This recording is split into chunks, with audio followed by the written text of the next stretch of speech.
nationale.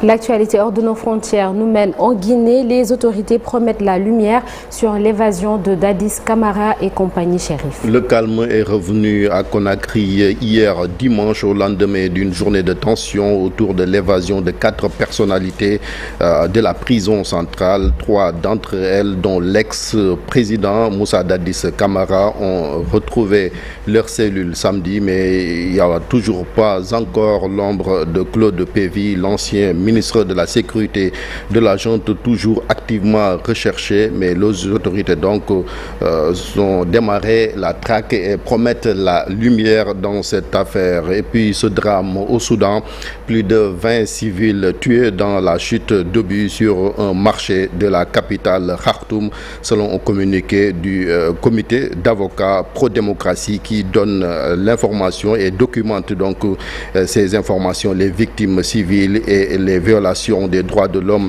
dans le conflit lors d'échanges de tirs intenses entre les belligérants. Des obus sont tombés sur ce marché. Plus de 20 victimes. La veille, au moins 15 civils ont été tués.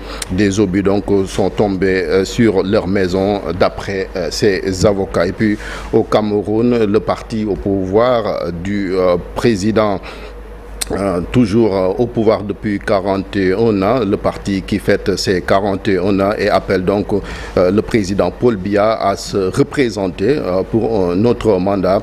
Pour rappel, l'actuel président a succédé à Amadou Ahidjo, qui est même donc enterré ici au Sénégal, à la tête du Cameroun depuis le 6 novembre 1982. Aujourd'hui, le président Paul Biya est âgé de 90 ans. Ses soutiens partisans redemande encore et l'appelle à se présenter à la prochaine élection présidentielle prévue en 2025. Nous parlons de cette guerre entre Israël et le Hamas.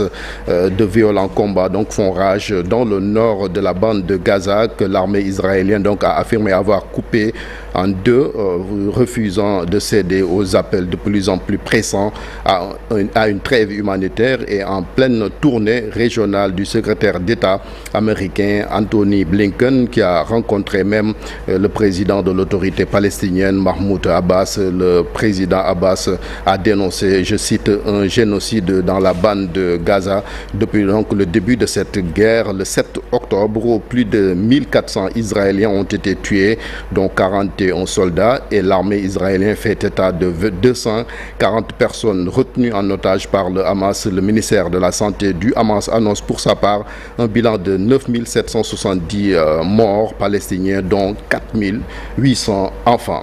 On termine avec toujours cette guerre qu'on oublie, mais toujours en cours. C'est donc en Ukraine. Le président ukrainien Volodymyr Zelensky a repoussé l'idée même de négociation avec Moscou. Ce président commentait des informations selon lesquelles des responsables américains et européens auraient discuté avec un gouvernement de négociation pour mettre un terme à la guerre avec la Russie. Sornanata. Beaucoup, Chérif, de guerre, des enjeux différents, mais également des nombres de victimes que l'on compte par milliers du côté de la Palestine. À tout à l'heure pour la version Wolof de l'actualité.